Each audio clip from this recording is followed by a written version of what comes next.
কি কারণে? আমি কি কোনো জুলুমবাজ? আমি কি হত্যা করেছি? আমি কি চাঁদাবাজি করেছি? আমি কি নারায়ণগঞ্জ শহরে এমন কোনো রেকর্ড আমার আছে যে আমি কোনোদিন কোনো বিরোধী দলকে আঘাত করেছি?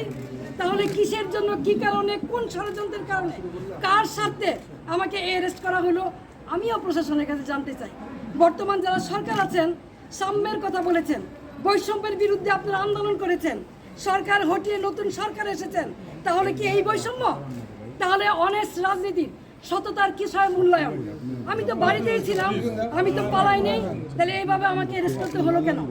সেই জবাব জনগণের কাছে চাই, জনগণই দিবে ইনশাআল্লাহ। জয় বাংলা,